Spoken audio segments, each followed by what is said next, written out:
Ambalmao, biye alamusaye, Desamuru kalo klebi saba, samba flani samugani kele. Auka donkibaru wati sera. Bi donkibaru famba, abena boli kunafuni munuka. O kunafuni do, obe talike Assise nationale de la refondation. Au bado kafo, kabini do franche temene nunu kono. Abara udamnera, wa minye hali jamana ere, adugubau. Olu ka barusigimi tumbla limbe kani do kuin kono. Udamnera wa minye bi alamusa dunya yere. Akachala fe jabi munu no bora ni sigi nunu kono. O jabi nunu bena dangene maya faso deunye.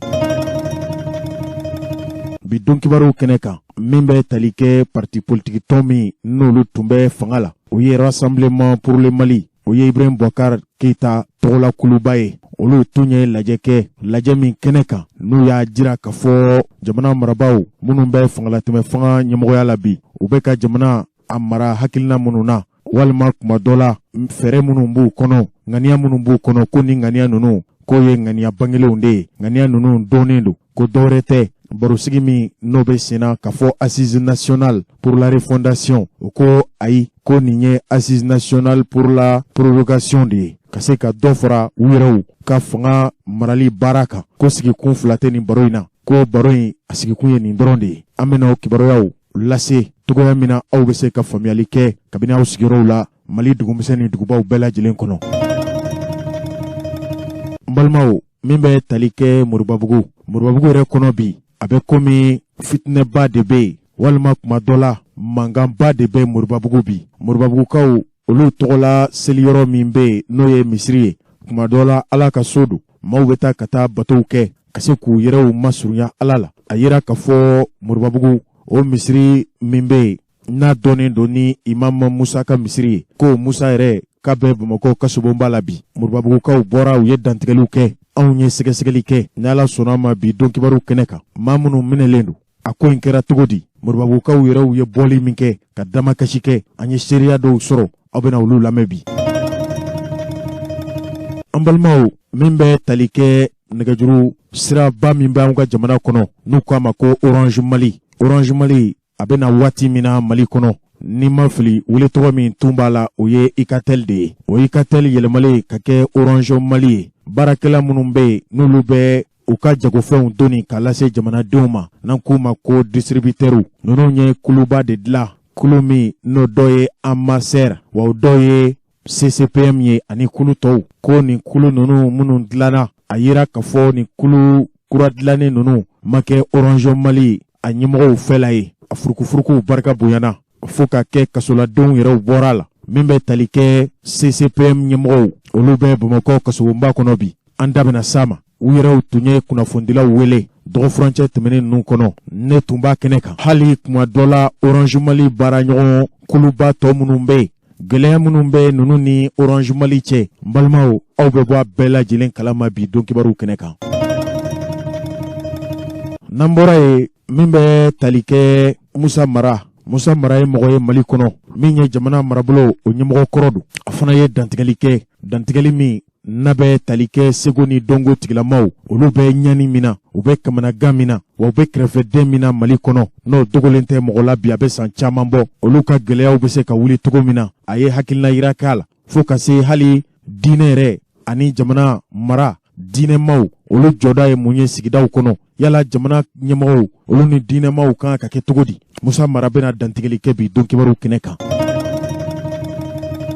nimbe fora kibaroya chaman ka ni kunafuni chaman ka kasika awbo kumpana Mali kono barain abena ke jamaje bara debi Rasjal Jose Traoré ananga nege feretigi Draman Dambele Mohamed Jose Traoré Dababala Keita foka sanga nyimogo ba noye radio Benkouma ere la voix de Baramuso kibro embe ka ganzo min sanfe nan demelembe ni ambara nyogo chamanye o radio beta radio binani ani kolabi kuma dola sikeskelu ya jira ka fo aka chanka temoka o nyimogo ba oye Modibo Diallo de ale fana bena andemeni baraina kase don kibaru asunlal don kulu ana jugoroma tintin kolew nunun bela jelembena andeme wala sa kibaro en kase kasa serola hali munumba lase bololo sirauka Mali bamada ambalmake magandiko kabo Fransi jamanaka nunun bela jelenka nege ula benendo kaba ambalmao ni an donka e bi don kibaru keneka don kibaru mi na famba bena lasauma ambalmake Gawsu Diallo Rasjal fe amena bi don kibaru amena walanda ele awye ka bo kumpana ka se ka aw ladɔnniya jamana kibaruya baw la. An balimaw, an bɛ bi don kibaru daminɛ ni kibaruya min ye. Barosigi min bɛ kɛla anw ka jamana kɔnɔ n'u ko a ma ko Assise nationale pour la refondation. Fransikaw tɔgɔla kunnafoni caribondaso min bɛ yen n'an ko a ma ko Radio France Internationale RFI. A ko Mali jamana bɛna waati dɔw suganti, waati min n'a bɛna kɛ sabu ye ka dɔ fara fangalatɛmɛ fanga baarakɛbaw, waati min tun kalifara olu la ka dɔ fara o baara kan. Ko nin barosigi min n'a labɛnna jamana marabaw fɛ, kɛrɛnkɛrɛnnenya la fangalatɛmɛ fanga, ko a bɛ ka se a kuncɛ waati ma. Wa ko kunungo n'o bɛnna araba ma, desanburu kalo tile 29, ko baroba de kɛra, baro min n'a ji janyana kosɛbɛ, wa ko a kɛra jamaba de ɲɛna, n'an ko a ma ko plein air. Ko baro in, ko maa minnu y'a ta fan faamu, ko dɔwɛrɛ tɛ, ko a bɛ boli fɛn damadɔ kan, i n'a fɔ jamana yɛrɛ a sariyaba minnu bɛ yen n'a bɛ waati janbɔ bi. Maliden dɔw tun bɔra ka bolonbaw minɛ ka jira k'a fɔ ni sariya ninnu tɛ yɛlɛma. Aw hakili b'a la wa? Kabini waati min na Amadu Tumani Ture bɛ fanga la ka se Elhaji Ibrahim Boubacar Keita ma, n'a tun fɔra bɛɛ ko ka yɛlɛma don jamana sariyaba dɔw la, maliden fanba tun bɛ fitinɛ ko sariya ninnu dɔw yɛlɛmali kunkanko kibaruya fɔra malidenw fɛ. Wa min bɛ tali kɛ kalata min yɛrɛ n'o laɲininen b'an fɛ bi ka fɔ o ka kɛ, o kan ka boloda waati jɔnjɔn min na n'o kibaruya fana dayinen don bi kosɛbɛ Mali jamana ani farafina yɛrɛ a jamana minnu bɛ tile bi yanfɛ bolo in fɛ, n'an ko a ma ko Communauté économique des États de l'Afrique de l'Ouest. O ɲɔgɔn sama in ko bɛ fɛn min nɔfɛ, k'an ko o de ma ko chronogramme. Yala kalata baaraw bɛna boloda waati jɔnjɔn jumɛn na? Ko o fana kumaw ninnu cayara kosɛbɛ fo ka se jamanadenw ka laɲini wɛrɛw, laɲini belebeleba na fitininw, ko cayara kosɛbɛ. Wa min ye sigi min tun kɛra ka ko nin ɲɛ, n'an ko a ma ko concertation nationale, wagati min na jamanakuntigi Elhaji Ibrahim Boubacar Keita ka fanga paruna. O fanga parunen kɔfɛ, malidenw tun welela jamana yɛrɛ a sɔrdasi kuluba n'o galonna bi ka bɔ yen, n'an ko a ma ko Comité national pour le salut du peuple CNSP, k'olu tun ye jamanadenw wele barosigi min na, bɛnkan minnu tun taara o kɛnɛ kan, ko bɛnkan dɔw kunkanko kibaruyaw fɔra. Wa min bɛ tali kɛ bi sɔgɔmada in na yɛrɛ n'o bɛ bɛn alamusa desanburu kalo tile 30 ma, ko hakilina dɔw bɛna ta bi, hakilina dɔw bɛna lawaleya bi, min bɛ tali kɛ fangalatɛmɛ fanga baara kalifalen bɛ maa minnu na n'olu kɛra sabu ye ka jamanakuntigi kɔrɔ Elhaji Ibrahim Boubacar Keita ka fanga paron kabini utu kalo tile 18 san 2020, ko ninnu bɛna waati jɔnjɔn fɔ. A fɔlɔ ye min ye, min bɛ dansigi kɛ u yɛrɛw ka waati la, waati min kalifalen b'u la jamanadenw fɛ. Wa ko a siga ka bɔ maliden bɛɛ lajɛlen na, waati min kɔni tun fɔra n'o ye kalo 18 ye, ko kalo 18 ko tɛna matarafa. Wa ko hali n'o tɛna matarafa, Mali jamana marabaw min ye fangalatɛmɛ fanga ɲɛmɔgɔw ye, k'olu ma dantigɛli jɔnjɔn kɛ, u ma dantigɛli kɛrɛnkɛrɛnnen k'a kan fɔlɔ. A ko sɛgɛsɛgɛliw bɔra ni kibaruya dɔw ye, i n'a fɔ Mali maradugubaw caman kɔnɔ. A ko Kayi n'o ye jamana yɛrɛ a marabolo fɔlɔ ye, ko Kayikaw ɲiningalen, k'olu y'a jira k'a fɔ u ŋaniya ani u miiriya k'o ye dɔ ka fara jamana marabaw waati min kalifalen b'u la, dɔ ka fara o waati kan. Ko hali n'a y'a sɔrɔ ɲɔgɔn samabaw kɛra Kayi kɔnɔ, ko min ye Kayikaw yɛrɛw tɔgɔla gafe ɲɛnabɔlaw, i n'a fɔ Mahera Ibrahim Sise, ale ye Kayi mɛriba o ka dangan ye, ale min bilalen bɛ ka Assise nationale a labɛnw a n'a fɛɛrɛw boloda Kayi kɔnɔ, o ɲɛmɔgɔya kalifalen b'ale min na. Ko a ɲiningalen, a ko waati min na Kayi n'a marabolow a n'a maraduguw ɲiningara, k'u bɛɛ y'i fɛ la fɔ. Dɔw y'a jira k'a fɔ fangalatɛmɛ fanga tigilama minnu bɛ jamana in kunna bi, ko n'i ye olu ɲininga ko san 5 ɲɔgɔn kan ka fara a kan. Dɔw y'a jira k'a fɔ san 7, dɔw y'a jira k'a fɔ o bɛɛ lajɛlen ka ca, ko kalo 6 ɲɔgɔn ko b'a bɔ. Nka ko min cayara kosɛbɛ, Kayikaw yɛrɛw ɲiningalen, ko maa minnu ko san 2 ko de cayara kosɛbɛ. Ko hali n'a y'a sɔrɔ Kayikaw ŋaniya dɔ bɛ tali kɛ kalata la, k'a fɔ olu ye nin waati in fɔ k'u bannen bɛ kalata de ma wa, u k'o petu. Nka jamana bɛ lahala min na bi, olu k'u bɛ basigi de ɲini fɔlɔ. Ni basigi kɛra waati min na, malidenw na se ka taa u ka kalaw ta lafiya ni basigi ni hɛrɛ kɔnɔ. Wa min ye hali kalata minɛ o min dilan ni kuma bɛ senna Mali kɔnɔ, ni Mali marabaw caman y'o fɔ, a kɛra ɲɔgɔn sama-sama ye. N'an ko a ma ko organe unique de gestion des élections kalata Benkouma o ka bila sen kan min b'a to ni kalata baaraw daminɛra maa kana se ka suɲani kɛ minnu bɛ hali kalata jaabiw kunna ninnu ka ladirilenya a kana siri u yɛrɛw la a ka siri malidenw tɔgɔla sɛgɛsɛgɛli kulu min n'o bɛ sigi olu ka ninnu kɔlɔsi wa baara ninnu ka kɛ jɛlenya la a ka kɛ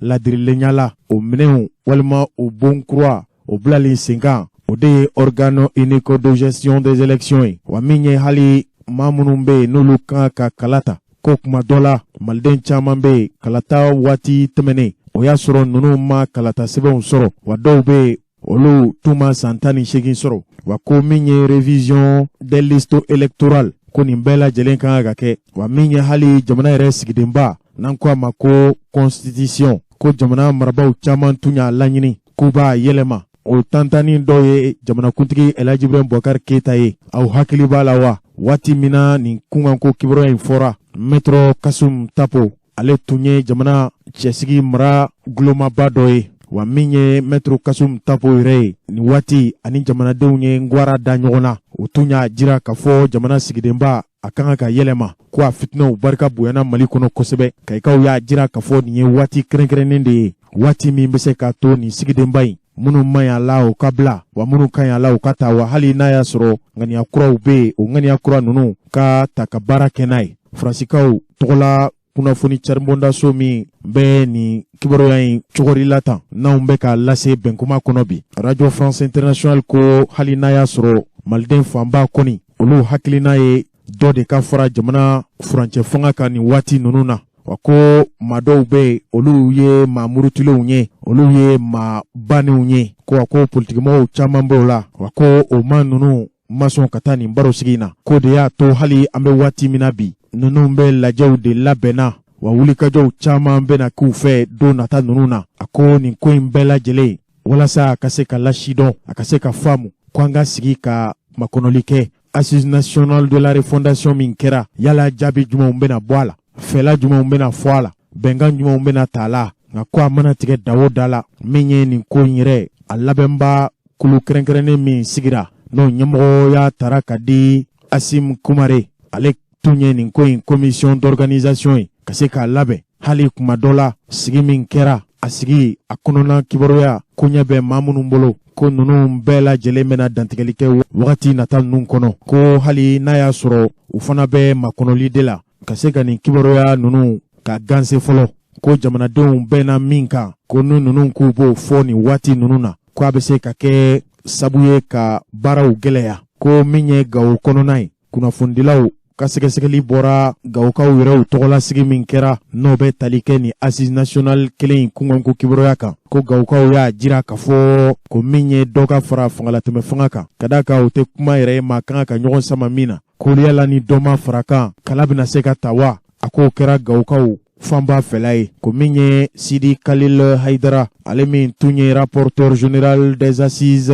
dans la région de Gao ye ko ale y'a jira k'a fɔ Gawokaw fanba bɛnna min kan ko ye san 2 de ye i n'a fɔ kayikaw y'o fɔ cogo min na ko san 2 ɲɔgɔn ko ka fara fangalatɛmɛ fanga baara kɛbaw olu ka baaraw kan ko dɔw fana y'a jira k'a fɔ san 2 kɔni ka dɔgɔ ko ka kɛ san 3 ye ko dɔw ko hali n'a y'a sɔrɔ san 2 ma fara kan san 3 ma fara kan ko waati min kɔni fɔra k'a fɔ kalo 18 n'o bɛ bɛn février kalo tile 27 nata ma ko an kana ɲɔgɔn nɛgɛn ko kala tɛna se ka ta Mali kɔnɔ ka bɛn o waati kofɔlen ma ko de y'a to Gawokaw fanba ko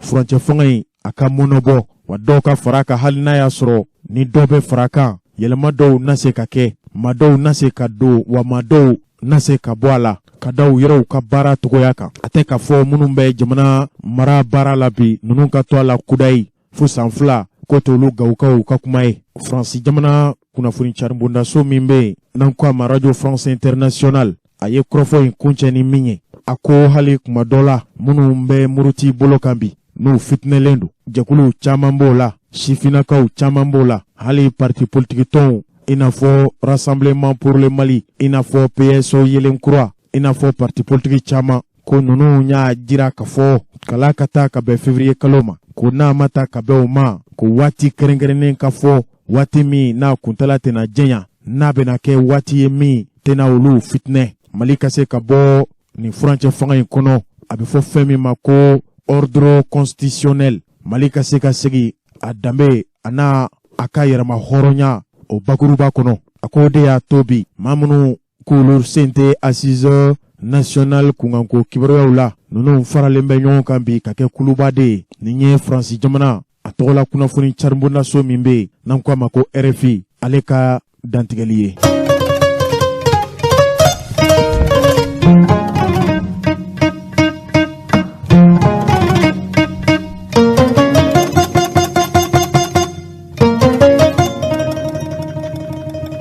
An balimaw, dunanjigiso min bɛ anw fɛ Mali kɔnɔ yan, lajɛ bɛ lajɛla, jamakunbɛ bɛ jamakunbɛla. Ni jamakunbɛ ninnu fanba bɛɛ bɛ kɛ nin dunanjigiso in de kɔnɔ. An k'o de ma ko Palais de la Culture Amadou Hampâté-Bâ. A ko waati min na maliden dɔw bɛ Centre International de Conférence de Bamako la. Ko waati kelen n'o bɛnna tarata tɛmɛnen ma. Ko min ye Palais de la Culture Amadou Hampâté-Bâ kɔnɔna ye. Ko a fara manifinw na i n'a fɔ lahara bɔlɔn. Ko ninnu tun ye nin lajɛ in kɛ lahala kɔnɔ lahala min n'o bɛ tali kɛ jamana yɛrɛ a bɛ bolo min kan bi. Wa ko nin lajɛ in a labɛnba tun tɛ maa wɛrɛw ye. Ko ye jamanakuntigi kɔrɔ Elhaji Ibrahim Boubacar Keita a tɔgɔ la parti politique min bɛ yen n'an k'o ma ko Rassemblement pour le Mali. Ko nin barosigi in kɛra ka bɛn olu ka session du comité central. U bɛ barosigi min kɛ u yɛrɛw ka parti bolofaraba dɔ. Ko nin barosigi ko sariya gafe min bɛ tali kɛ RPM yɛrɛ a kunkanko kibaruyaw a marali fɛrɛw bɛ boloda cogo min na. Ko sariya gafe n'o y'u yɛrɛw ka statut règlement intérieur k'o de ye nin ɲɔgɔn kunbɛnba in laɲini. Ko nin t'a siɲɛ fɔlɔ ye. Nin tun ye u ka comité central a ka ɲɔgɔn kunbɛnba sabanan de ye. Ko nin kɛra jamaba de ɲɛna. RPM yɛrɛ a kanubaw musomaw ka fara cɛmaw hali u journaldonbaga minnu bɛ yen n'an k'u ma ko sympathisants ninnu bɛɛ lajɛlen bɔra ka caya ka Palais de la Culture Amadou Hampâté-Bâ k'o kɛnɛ in fa i n'a fɔ lahara bɔlɔn. Ko kulu minnu bɛ yen n'o bɛ se ka fɔ n'o ye kulubaw ye o dɔ ye membre du bureau politique national n'an ko a ma ko BPN. RPM yɛrɛ a biroba ko o maaw tun welela kɛnɛ kan. A ko min ye membre du bureau national de l'Union des femmes du RPM. A ko RPM yɛrɛ a musolakaw olu tɔgɔla kuluba o musolakaw k'olu fana tun bɛ nin kɛnɛ in kan. Ko min ye membre du bureau national de l'Union des jeunes du RPM. RPM yɛrɛ a denmisɛnlakaw olu tɔgɔla maaw ko ninnu bɔra ka caya kosɛbɛ. Maire minnu bɛ RPM bolo Mali kɔnɔ ani u ka lasigidenw n'an k'u ma ko conseillers nationaux u ka délégué minnu bɛ yen n'u bɛ fédération kɔnɔ. Ko ninnu bɔra Mali dugumisɛn ni dugubaw bɛɛ lajɛlen kɔnɔ. Hali kuma dɔ la u ka délégué dɔw bɔra jamana kɔ kan ka na nin lajɛ in kɛ. Ko lajɛ in tun tɛ RPM dɔrɔn kungilenna lawaleyali ye koyi. Ko min ye u jɛɲɔgɔnw ye u baaraɲɔgɔn partiw ye n'an ko a ma ko les partis amis. Ko parti politique tɔnw k'olu fana tun bɛ kɛnɛ kan baara daminɛw la. Nka ko nin ko in yɛrɛ a bɛɛ lajɛlen ɲɛmɔgɔya a tun bɛ mɔgɔ min bolo. K'o tun ye RPM yɛrɛ n'an ko a ma ko Rassemblement pour le Mali. O ɲɛmɔgɔba o tɛ maa wɛrɛ ye bi o ye dɔgɔtɔrɔ Bukari Tireta de ye. Ko maire min nana ka bɔ Mali dugumisɛn ni dugubaw kɔnɔ RPM tɔgɔ la ko bɛ taa se hali maire 300 ɲɔgɔn ma. Conseil de cercle ɲɛmɔgɔw ko ninnu bɛɛ lajɛlen tun bɛ nin kɛnɛ in kan. U y'a jira k'a fɔ baara in a ma dan Palais de la Culture Amadou Hampâté-Bâ dɔrɔn ma. Ko min ye hali maison des aînés ko baara in bolofara dɔw kɛra ye. Ko RPM jɛtura dɔw bɛ yen i n'a fɔ Musa Tembine n'a kibaruyaw tun cayara bi k'a fɔ ale fana ye maa ye bi maa min n'a ni parti ɲɛmɔgɔw k'olu tɛ ji kɛ ɲɔgɔn tɛgɛ bi. Nka ko nin duguduguma kuma ninnu bɛɛ lajɛlen bɛ fɔla bi Mali kɔnɔ ko m'a to Musa Tembine ka ye kɛnɛ kan. Nka malidenw yala n'i ye tasumacɛla ni boli bɔtɔ ye du kɔnɔ a danna tasumacɛ dama ma wa ayi a na kɛ a ye daga de dayɛlɛ. RPM a ka nin kɛnɛ in kan ninnu ma kuma u yɛrɛw ka parti kɔnɔna ko dama kan koyi min bɛ tali kɛ hali jamana furancɛ fanga ɲɛmɔgɔw ninnu bɛ jamana in marala ni lahala min ye. Nin ye ko ye ko min n'a bɛnnen tɛ nin parti politique tɔn in u n'u baaraɲɔgɔnw an'u dɛmɛɲɔgɔn partiw ma min bɛ tali kɛ Amadou Koita. Amadou Koita ye mɔgɔ min waati min na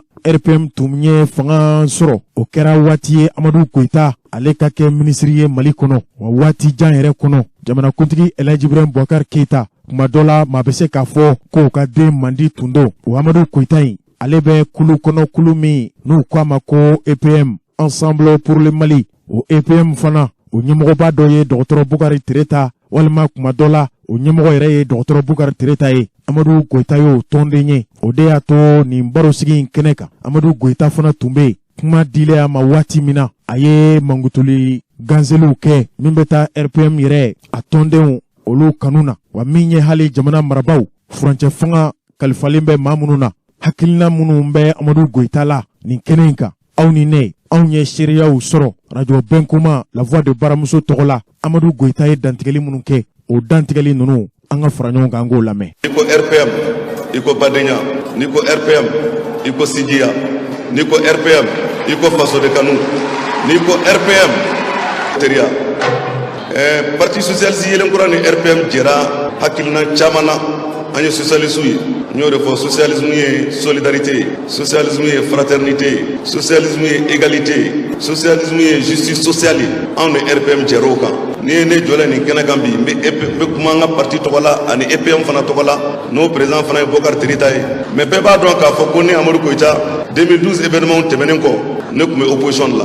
opposition pure et dure kɛra jamana ɲɛtaa la n'aw ye di dun ɲɔgɔn fɛ ne jala nana aw b'a min ɲɔgɔn fɛ n'i y'a ye a ye salle min fa bi ko ni salle fa bi i ko dakɔnɔ ɲi nin situation kɔnɔna na nin b'a yira k'a ye hɔrɔnw de ye b'a yira k'aw jɛra tiɲɛ de kan nin b'a yira ko n'aw ka ɲɛmaaw n'o ye docteur Bokar Tireta n b'a fɔ k'a waleɲuman dɔn n kun t'a dɔn kosɛbɛ n'a kuma gɛrɛ ɲɔgɔn na nka coup d'état kɛlen en 2018 ou bien 2020 plutôt an y'an ka baara min kɛ parce que anw ye démocrates de ye anw ye républicains de ye docteur Tireta y'a fɔ a ka discours kɔnɔna na ko dɔw bɛ yen u b'a dɔn ne fanga kan ka sɔrɔ ni sira jɛlen ye ne fanga kan ka sɔrɔ ni kalata ye ne fanga kan ka sɔrɔ ni jamanadenw ka danaya ye olu tɛ fanga mara diɲɛ fɔ lahara dɔw b'o dɔn anw ye fanga ta ni jamanadenw ka danaya de jamanadenw de danaya da président Ibrahim Bokar Keita kan 2018 k'a kuraya fanga bɛ mara gɛlɛya kɔnɔna na fili tɛ fanga si tɛ fili tɛ min kɔnɔ ala kɛlɛ dɔrɔn de ka fanga fili tɛ min na mais an seko kɛra min ye an y'o kɛ IBK seko kɛra min ye a y'o kɛ RPM seko kɛra min ye a y'o kɛ jamana kan ka taa ɲɛ cogo min na o baaraw boloda la hali ni échangeur min jateminɛ Yirimajɔ IBK ka baara don min na o taara inauguré u ma sɔn k'a tɔgɔ fɔ an t'o jamana kɔnɔna na sa an ka bɔ kɔnɔ donc minnu ye jamanadenw ka tubabukan na misère ou la pauvreté ou la frustration ou instrumentalisé faut qu'on ait la coup d'état le 18 août 2020 on a coup d'état condamné EPM on a condamné Mahoma bien démocratique fait bien mais on a refait façon de Angé Mali de Angé Mali comment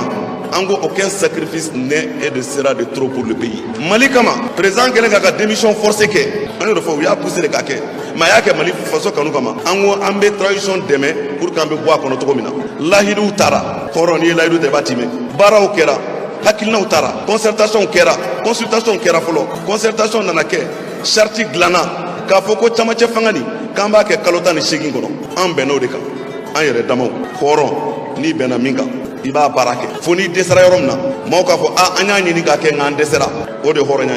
ye ne m'o baara kɛ n'an tora ko kɔnɔna na n'an ko an bɛna kuma caman fɔ temps bɛ janya rectification nalen minnu tun ye bɛɛ data minnu ye fanga ɲini par la rue et dans la rue et au prix du sang il faut le dire olu nalen fanga la u ko ko layidu minnu taara k'a bɛ ci mɛn olu minnu tun ye transition lagosi yan'u ka na sabula anw kɛra républicain an kɛra démocrate ye dimi kɛra anw na mais an ye Mali bila ɲɛfɛ EPM kɔnɔna na an ye Mali bila pour que an bɛ se ka jamana nin bɔ gɛlɛya nin kɔnɔna na cogo min na parce que Mali y'an bɛɛ de ta ye ne nɔgɔya nana an bɛɛ ta don n'o rectification nana ne fanga nana d'aw ma aya aw ye min lagosi kunu aw ma kan ka fɛn kɛ min ka jugu n'o ye o aya an tora de kɔnɔna na an nana bila ko kɔnɔ kow ye mun ye layidu minnu taara n'o ye transition délai ka respecté layidu minnu taara n'o ye justice ka kɛ justice équitable ye a kana kɛ 2 poids 2 mesures ye n'o ye layidu minnu taara k'a fɔ ko ka IBK to ye ko k'an ka fanga to ye ko lakanabaliya tun bɛ yen ko k'an ka fanga to ye ko dun ka sɔrɔ kun tɛ sɔrɔ ko k'an ka fanga to ye ko denmisɛnninw ka baara kun tɛ kɛ ko k'an ka fanga to ye ko kalan kun tɛ kɛ n'an k'an bɛ kuma kalo 10 ni kɔrɔtɔ kalo 15 après an t'a ɲini ka an t'o ɲini ala fɛ nka lakanabaliya min bɛ yen bi o kun ka jugu n'anw ta ye dɛ sabula bi dugu de bɛ minɛ k'u assiégé ko embargo k'u kan kalo fo kalo an furumuso n'i ye nasɔngɔ d'u ma bi u bɛ jɔrɔ sogo kilo tari yɛrɛ sɔrɔ 100 la sukaro tari yɛrɛ sɔrɔ 100 ni 20 na gɛlɛya façon bɛɛ nana o tɛ fɔ dɛ ɲɛɲini tɛ ko la dɛ mun bɛ kɛ u b'a dɔn Mali an ye patriote ye n'i ye sentiment patriotique wuli an bɛ ɲinɛ ko caman kɔ mun fɔra bi an ka problème mɔgɔ wɛrɛ don mun fɔra bi délai min fɔra transition dɔw de b'a fɛ ka imposer a kan mun fɔra bi anw yɛrɛ photo ne ni Tere ta photo o bilalen bɛ Facebook kan ko ambassade de France ko ye 23 millions d'an ma ko parce que an ye cadre créé k'a fɔ ko Mali ye layidu jamana ye Mali ye hɔrɔnya jamana de an ye layidu minnu ta an ye hɔrɔnya min ta an k'o respecter n'o de kɔrɔ ye k'a fɔ ko an ye 5e colonie ye ça c'est très grave pour notre public minnu y'o kɛ olu de b'a la bi ko assise nationale de la refondation nous on appelle ça les assises nationales de la prolongation de la transition on rentrera pas dans ça ka foli kɛ hali bi kuma caman bɛ n bolo mais temps bɛ ka taa donc k'a fɔ RPM vraiment an b'aw fo ka waleɲuman dɔn aw y'a yira tubabu kana fɔ ko faire de la politique c'est servir son pays pour servir son pays il faut être à l'écoute de son peuple il faut connaître les aspirations de son peuple il faut connaître les préoccupations de son peuple sans ce moment il y aura une relation fusionnelle entre vous et votre peuple et entre le peuple malien entre les militants du RPM et les responsables du RPM il y a une relation fusionnelle entre vous car vous êtes là pour le Mali vous vous battez pour le Mali vive le Mali vive le RPM vive la paix vive le respect du délai traditionnel nous allons nous battre pour le Mali merci.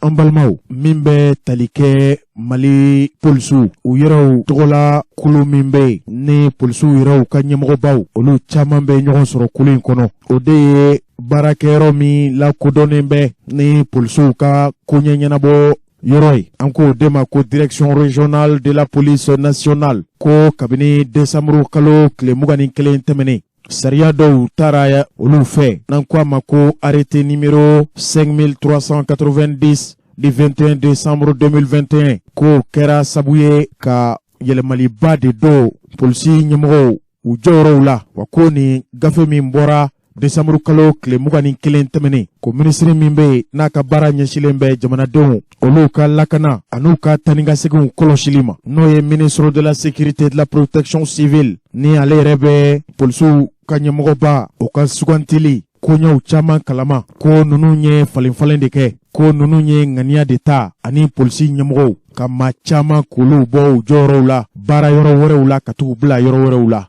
ko maa minnu bɔra u pilasiw la ko dɔ bɛ tali kɛ polisiw tɔgɔla cakɛyɔrɔ min bɛ yen o baarakɛbaw n'an ko a ma ko inspection de la police nationale ko ani direction régionale de la police nationale ko a bɛ tali kɛ o baarakɛbaw de kan ko min bɛ tali kɛ polisiw yɛrɛw tɔgɔla kɔlɔsilikɛla baw n'an k'u ma ko les contrôleurs généraux de la police nationale o dɔ ye Seydou Diallo Morifin Jara Amada Saliya Yunusa ani Tɛnɛnba Sangare ko ninnu bɛɛ lajɛlen taara ka kɛ inspecteur de ye ko sanyɛlɛma in na ninnu bɛɛ lajɛlen kɛra inspecteur ye ko min bɛ tali kɛ hali commissaire divisionnaire de la police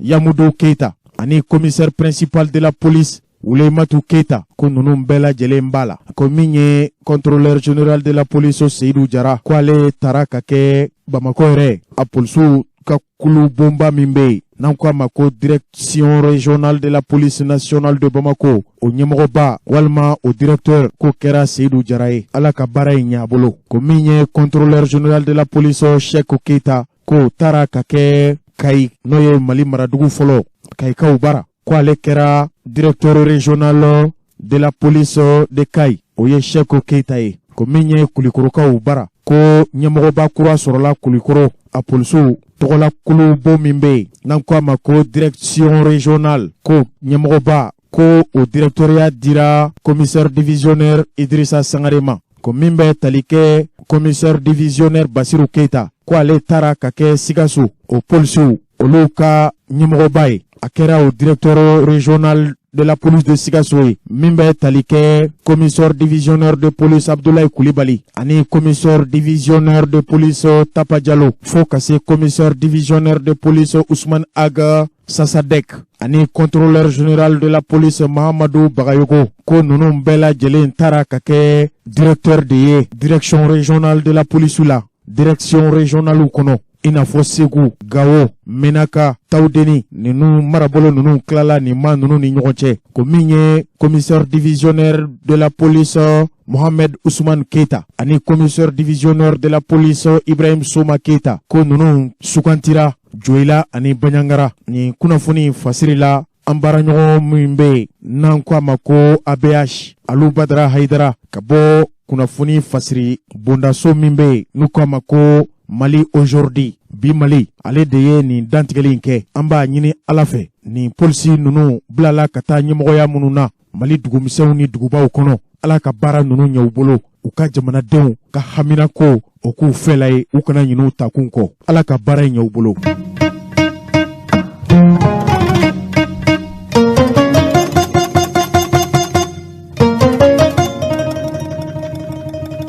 An balimaw, aw bɛ Moribabugu yɔrɔ dɔn wa? Maa minnu bɛ n'olu tɛ Moribabugu dɔn, Moribabugu bɛ Kati de fɛ, siraba kelen min bɛ bɔ Bamakɔ ka tɛmɛ ni Titibugu fo ka se Jelibugu yanfan in ma, o gitɔrɔnba kelen, an balimaw, o de bɛ taa Moribabugu. Kulikoro gitɔrɔnba in, u ye siraba min dilan, n'o siraba kelen bɛ taa fo Cɛnfala, ka bɔ Cɛnfala ka taa Kulikoro. Moribabugu de bɛ sirada la ye. O Moribabugu in a jirala ka fɔ kabini dɔgɔ furancɛ tɛmɛnen ninnu na ko da bɛ Moribabugukaw ye sunɔgɔ t'u ye, ko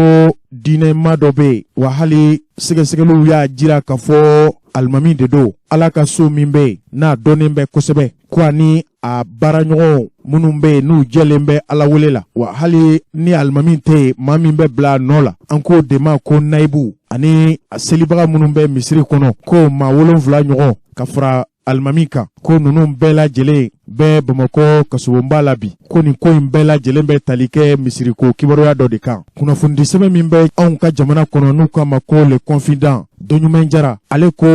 alimami min minɛra ko ale bɛ se ka seereya ka fɔ nin man ɲi, maa tilennen don, wa min ye yuruguyurugu ko ye, min ye Ala tanama ko ye, ko a bɛ seereya ka fɔ nin alimami Ala ɲɛ siranyɛba jɔnjɔn de don, ko san caman nin seliyɔrɔ min bɛ Moribabugukaw bara, ko misiri in jɔra nka misiri in tun ma laban, ko dɛmɛ de tun bɛ ɲini alimami yɛrɛ fɛ, ko nin alimami yɛrɛ de tun bɛ dɛmɛ ɲini alisilamɛw fɛ, alisilamɛ minnu bɛ yen kuma dɔ la ni Ala ye nɔgɔya k'u ye, u ka se ka Ala ka so in ka se ka a latanga walasa alisilamɛw ka se ka bato k'a kɔnɔ lafiya kɔnɔ. Nka ko a bɛ san caman bɔ seli bɛ kɛ misiri in kɔnɔ ka sɔrɔ hali a ma ban, nka ko min kɛra kibaruya kura ye misiri in kun kan ko kibaruya la, ko setigi dɔ de nana Moribabugu kɔnɔ, wa a fana tun bɛ seli misiri in na. Kuma dɔ la dɔw y'a bisigi ka fɔ alamɔgɔ de don, k'o de y'a jira ka fɔ misiri in ale bɛna nafolo don a la. Alisilamɛw tun ye laɲini min kɛ, o laɲini ninnu n'o ma se ka ban pewu, ko ale bɛna misiri in tɔɔ lase k'o laban. N'a ma ɲɛ Ala ka so de don, Ala ka so ni jɛlenya de ka kan, wa ni tangali ɲuman de ka kan.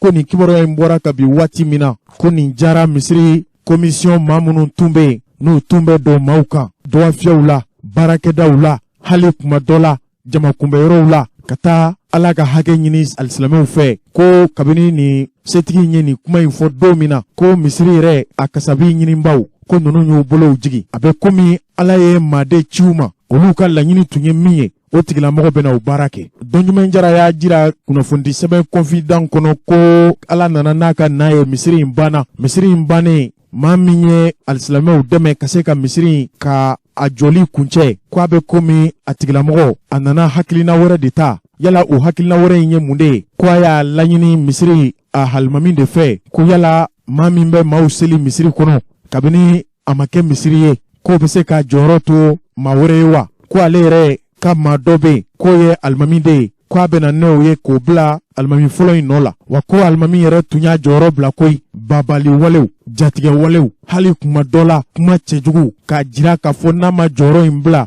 ko a bɛ minɛ ka don kaso la, ko n'a ma jɔyɔrɔ in bila kuma caman fɔra alimami ye misiri kɔnɔ, ko y'a to alimami y'a jɔyɔrɔ in bila a yɛrɛ ni tangali kama, ko min nana kɛ dabalibanko ye. Seliyɔrɔ min bɛ yen ni nin setigi in nana k'a sɔrɔ alisilamɛw bɛ seli ye, ko a nana fɛɛrɛ wɛrɛ tigɛ ka seliyɔrɔ in yɛrɛ k'a datugu pewu, a ma maa ɲininka, a ma kunnafoni di maa ma, a ma maa ladɔnniya, ko kabini nin ko ninnu cayara ɲɔgɔn kɔ, min ye misiri yɛrɛ koɲɛ ɲɛnabɔlibaw ye n'o ye komisiyɔn maaw, k'olu wulila alimami min tun bɛ maaw laseli n'o y'u ka alimami kɔrɔ ye, ka t'o nɔfɛ a kana olu laseli i n'a fɔ danaya min tun bɛ olu ni alimami kɔrɔ in cɛ, wa k'u bɛ o de dɔn u tɛ alimami wɛrɛ dɔn. K'o kɛlen alimami nana ka na maaw laselili daminɛ, ko kabini alimami seginna ka na maaw laseli, an balimaw, ko setigi min kɛra sabu ye ka misiri kuncɛ walima ka misiri in tɔ laban ko a nana alimami kɔrɔ k'o wele fanga la ko yala mun de y'a to a seginna ka na maaw seli bɛnkan min tun b'a ni alimami cɛ yala alimami m'o mɛn wa o de kɛlen ko alimami n'a denkɛ ani maa fila wɛrɛ ko ninnu welela Bamakɔ sɔrdasiw ni sɛgɛsɛgɛlibaw olu ka daga min bɛ Dar-Salam n'an ko a ma ko kan 1 ninnu nana wele nin yɔrɔ in na Bamakɔ ko lamɛnlen ko togoya wɛrɛ ma sɔrɔ a la a bɛ fɔ fɛn min ma ko mandat de dépôt k'i bila ka taa Bamakɔ kasobonba la yanni ka kiiri dɔw cɛ alimami n'a nɔfɛmaa minnu taara ka taa jamana cɛsigi walima jamana sariya matarafabaw olu ka baarakɛ bondaso min bɛ Bamakɔ yan ka t'u lamɛn ko de kɔfɛ ko ninnu taara Bamakɔ kasobonba la kunnafoni sɛbɛn kɔni ma fɛsɛfɛsɛli kɛ nin yɔrɔ la n'a y'a sɔrɔ procureur de y'u bila ka taa kasobonba la a ko mandat de dépôt o kɔni dar'u kan ko kabini nin kibaruya in bina Moribabugu kɔnɔ misiri selibaw alisilamɛw ala teriw minnu bɛ yen kuma dɔ la n'u jɛlen bɛ duniya n'a hɛrɛ ni duniya n'a sitanɛfɛnw kɔ k'olu bɛ ala de bato ko ninnu nana fitinɛ maa min kɛra sabu ye ka alimami dɔw kaso la ko a tigi jabala a bɛ si so min kɔnɔ ko Moribabugukaw taara ka t'o so dagakolon ci i n'a fɔ maa ma deli ka don a kɔnɔ ka tiɲɛniw kɛ hali bololafɛnw minnu ye nafaɲɛfɛnw ye ko maaw y'a bɛɛ tuɲa ko o wulikajɔ in senfɛ min y'a furumuso ye Moribabugu sigibaw k'u y'o dasi k'o dasi fo hakili danyɔrɔ la kunnafoni sɛbɛn Le Confident an baaraɲɔgɔn dɔɲuman jara a ko nin maa kofɔlen a yɛrɛ dagayɔrɔ min bɛ yen o bɛɛ cilen k'a bolofɛnw tuɲa ko denmisɛnlakaw bɔra ani Moribabugu sigibaw bɔra siraba min bɛ bɔ Bamakɔ ka taa Kulikɔrɔ n'a ma ɲɛ o siraba kelen in bɛ tɛmɛ Moribabugu de fɛ n'an ko a ma ko RN 27 u yɛrɛw tɔgɔla sugu min bɛ siraba da yɛrɛ la ko kabini sɔgɔmada fɛ kunungo araba dara araba min kan Desanburu kalo tile 22 san 2021 ko ninnu bɔra laɲini wɛrɛ tun t'u fɛ kumakan wɛrɛ tun t'u da ko alimami bɛ kaso min na a n'a teriw n'a jɛɲɔgɔnw n'a seliɲɔgɔnw ko n'a ma bila ka bɔ kaso in na k'olu tɛna siraba in bila hali n'a y'a sɔrɔ olu bɛɛ lajɛlen nin de bɛ to a la a furukufuruku kɔni barika bonyana kosɛbɛ dɔnɲuman jara ka fɔ la nka fo ka se bi alamusa in na ma alimami a n'a jɛɲɔgɔnw bɛ Bamakɔ kasobonba la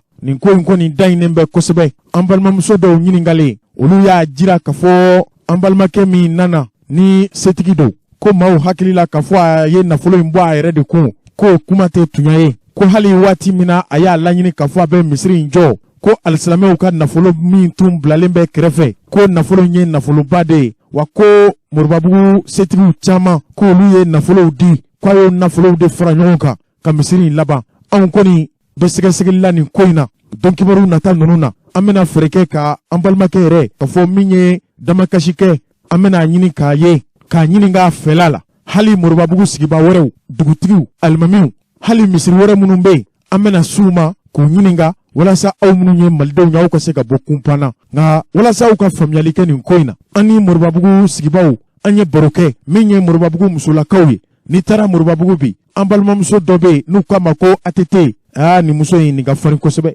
an n'a ye baro min sigi aw k'a lamɛn bani nin ko in kɛra cogo min na a b'a ɲɛfɔ a y'a lamɛn. ne y'a lase ni min nana ni pɛnbɛlɛni ye e b'o minɛ k'o bila i kun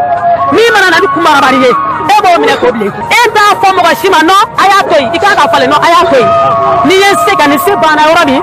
min fɔra k'o minɛ o bolo mɔgɔw ye wari bɔ kɔ ka kana k'a di fo yɛrɛ ka kɛsu wari min bɛ misiri in na ne t'a to ni ala ne t'a hakɛ dɔn sigiɲɔgɔn b'o cogo la ko misiri jɔ tɛ k'o ban o alimami min bɛ maaw ɲɛ san 30 k'ale ɲɛ le ti da la ja a bɛ ka misiri in de wari minɛ a ka taabolo mɔgɔw bolo olu ko ni misiri jɔra olu ka alimami de bi dɛ alimami ko kɛlɛ de bɛ koyi a bɛ taabolo minɛ ko fo ni alimami kana bila misiri kɔnɔ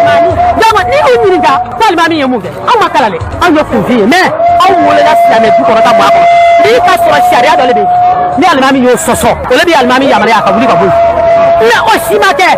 n'i m'o kama ko a tɛ se ko transition ko ka juma seli arabu la ko k'a sigi bamanankan na k'a tɛ se o la i bɛ ne bɛ wuli a kɔnɔ i yɛrɛ bɛ kamana gan kuma na ja o si tɛ wari ne minɛ dɔw bolo ka misiri jɔ sisan olu ka alimami minɛ a bɛ ka siran o kaso ɲɛ laji bɛ ka siran o kaso ɲɛ donc u kɔnɔla ka na cɛ in fila wele n ka so a don alimami nana a ko danbele ko buya y'an wele alimami ba k'an ka na ne bɔra dɔrɔn ne cɛ fana wele buya alimami ba y'o fana wele ja n'u mɔgɔ duuru de sigilen bɛ ala b'u fɛ u kun b'u faga janfa de jalen don ja n'u mɔgɔ muga durule sigile la dina ka elema damo sisa unana ko wu wele tugumana ko ka misiri ye ka to yani Musa laji ko na yu ye misiri kono ni e fango sen sara ko la ba fami jo ala nye korashini na yu ye misiri kono ni e fango sen sara problem na ko ka signai Musa ni ye afla ni ale yu ye misiri kono ni e fango sen sara problem na ko ka signai wa umla kuna flande ko yani Musa mina kuna wajina na nantura umama ba minanse umama rifati umama ni ra ta biyo ko mineka dindron ko tra ye misiri kono dago laji na jenyo na rata ko kiri min talati ka programme ba ko ka fara ko e sheki ka mo ko kana misiri ta o ta sira mo ko ti do misiri kono maulu kana misiri dale maulu mo ko ti do misiri kono liyara da mate o senya ni misalama fiye mo ko kema ko mi ngake ame ko mi na ngoke mo ko duru ka ko tige aya misal ta mo duru ka ko tige ka kila fanga ka kila ko to mo ko duru tala ka kila ko do mo ko duru tala hey ame sa ko ma ko ame sa ko hey mani fanga ki kolasi mani fanga ga seki ki kolasi mo so be non ko alama kul fa ya kul tanoro bele mo so do ya foto ala kama de o mo so do mani ngona de o chere mani ngona de o chere mani ngona ka hala kolasi o ni ka o ba kulisi chasri de faw o mo be ile u ya to alai o mo so be ile afade u ya to allah ye hal shiru bi kalu ka ta fe dulula ta bi wala de ma ta kala kisati bi ka o mo so be ile mani fanga ki kolasi petini ne mi fleka fo ne bi petini fe ne bi kasu pe ta fe ko ni al datu ta ko fa kuma na na fa je bala ka jo fa ta ka du anya fa ta de umara ko bala halala wali ce ka dora metalo ko na ka jamana denjugu ye ko kala ka jamana denjugu ko de umara ta kala ka woni fawmine mana kola kal mami na denga folamine ko e petini yere ni ama de ma joyi jona ko no petini ne ka denga fola mo sotiri ko fere na faya almam ka fola ko da ka bebe ka tuda da ko ju be fleni ne fa hey ayu kuma mali fanga fe so ga ni kasimu ko ta ayu mu fe hey mo so be jamana ni ngono billahi mo so be jamana ni ngono ni ko alama ko kul fa ya kullu ala ka kasun ke sa juma ne ka kuma laba ala ka jamana bo bolola ya rabbi mo ko jamana ka jo ala ka jo mo ko jamana ti jo anya ni ala fe ni jo le no ala ki sigi ni sigi le do ala ki da ni bi ki ne shi mo ala ki shi mo ni shi mo le do ala ka ni huli ka bala ya ni ala fe wo ka sabali almani na ka fara ko na no ko bla ay ta fa tre danya abame premier ministre abame ne ki atu damele sigi da be ko atete be ni ma fa atete re tini do ko ne ka kuma la ba fe de aga to ben ka so la na di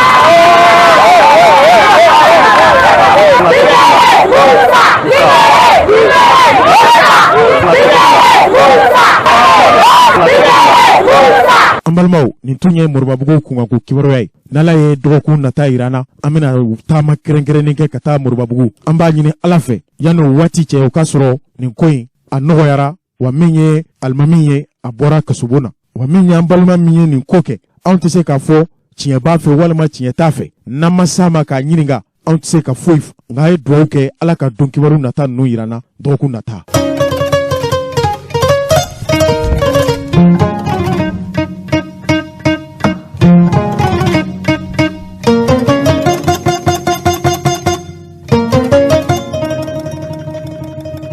ambalmaw mimbe talike orange mali barango ndebala ani mamunu be barake uba fo doma ko master uba fo doma ko distributeur uba fo doma ko revendeur abe komi mamunu be nobe orange mali ani maldon che o manunu ka chan kosebe ni e maldon tabi malde munun be ku te chala obu yere o mima watininke ni chake daba nunu fe barala o malden ka dogon bi kosebe kabini dogo frontier damado bamako kono ya mali dugumseni dugubaw kono ajira lembe kafo minye kredi feribaw orange money kebaw ko nunu nye barabla deke o barabla yin o sorola mufe o yere o togola kuluba munun be kulu nunu ka chambi kosebe amaser ani CCPM anato ko nunu be bara de la orange mali bolo musaka mi no kan ka duma bara in tundam nera tuko mina bengan folo munun tara uni société inche opérateur orange mali che ko benga nunu te ka lawaleya kabini sigika kuma kera kabini wati mina ube sigika kuma ke nunu yero hakilla ka fo bena nogoya da de la suma fo bi dongo do yero ya jira ka fo olu be ka bara minke abe komi ube ka bara ke ka orange mali do de nyini yero ka fola uko olu ye demba tigu de ye bara wero de bla utumbe se ka tatamala utumbe se ka bara wero daele nga kuye orange mali de kanu o bembali ya mimbe nunu ni orange mali chebi o de ato na ubora bomokobi kabo mali dugumseni duguba ukonobi yoro chama au tumbe kredi usoroyi na utara ko ka kredi dauma u b'a fɔ aw ye ko crédit tɛ yen n'aw taara ko ka orange money kɛ a bɛ fɔ aw ye ko a tɛ kɛ yen a bɛ fɔ aw yɛrɛ ko orange money banna dɔw yɛrɛw b'a yira k'a fɔ olu tɛ orange money kɛ bilen a bɛ ka kɛ gɛlɛya de ye orange money o cakɛda ma maa ninnu ka ca bi kosɛbɛ u bɛ jate maa bayirika caman de ye bi olu de murutilen bɛ bi ko jamana marabaaw kan ka wuli de k'olu dɛmɛ n'a ma ɲɛ k'a fɔ orange tɛ ka bɛnkanw bato ko olu ni magɛn de ka kan bi dabalibanko nana kɛ mun de ye o tun ye a laɲini ka lajɛ kɛ dɔgɔ furancɛ tɛmɛnen ninnu kɔnɔ maa dɔw bɛ yen n'o y'u yɛrɛ u ka ɲɛmɔgɔw ye olu ye lajɛ min kɛ n'u ye damakasili kɛ n'u y'u ka damakasilikaw fɔ o damakasika n'o jabasirika ninnu de kɛra sabu ye orange mali ka wuli a n'a ka soldonbaw ka taa damakasi sɛbɛn don nin denmisɛn ninnu kama bamakɔ sigida 4nan kobe la mun de fɔra ko orange mali yɛrɛ a bugunatɛmɛ ja min bɛ yen n'an ko a ma ko logo n'o bɛ tali kɛ i n'a fɔ nanzarakan na aw b'a faamu cogo min na flèche fila don ko ninnu ka kunnafonidi baro min kɛra orange de y'a jira k'a fɔ olu ka ja k'o yera ninnu ka kɛnɛ kan a bɛ i n'a fɔ u bɛ lagosi de ta k'a lase olu ka société ma n'o ye orange mali ye orange y'o damakasi kan min kɛ wele nana bila dirisa sidibe ani musa dunbiyama olu minnu ye ninnu ka ɲɛmɔgɔbaw ye olu taara ka t'o jaabi min kɛ o nana laban ni mun ye mandat de dépôt u bɛ bamakɔ kasobonba la bi kabini o de kɛra dɔ de farala furukufuruku kan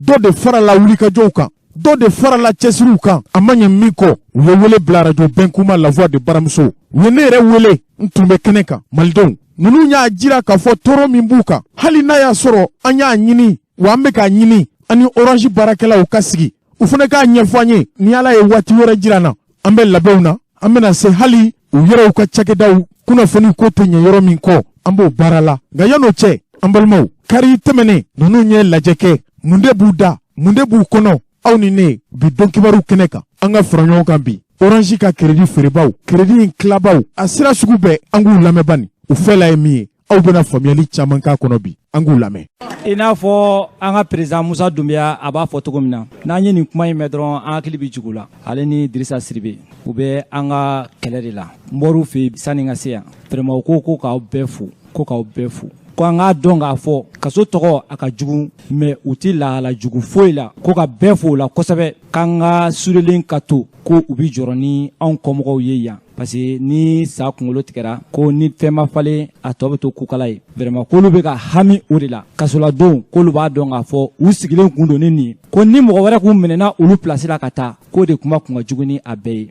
ko n'olu taara nin na k'olu b'a dɔn u bɛ ka kɛlɛ min kɛ u bɛ ka kɔmɔgɔw ka kɛlɛ de kɛ bon u bɛ ka kɔmɔgɔw ka sɔrɔ u bɛ k'o kɛlɛ de kɛ k'ale n'a fɔra k'olu ka san 10 kɛ o kɛlɛ la k'u jɛlen don n'a ye ko k'a kɛ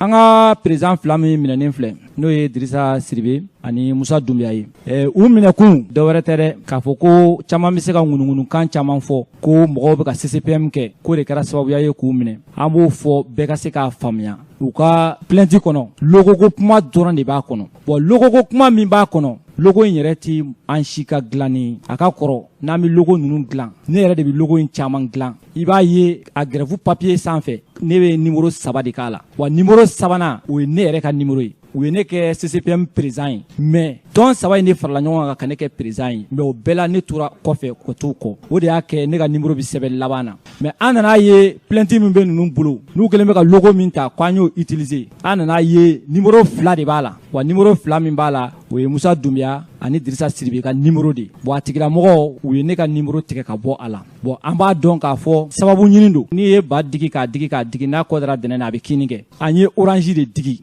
orange y'a yira yan k'a fɔ ka yala k'a fɔ média bɛɛ la ko anw ye maa fitinin ye n'i y'o orange kelen ye ka taa tribunal la k'anw ka grève k'a bɛ ka digi u la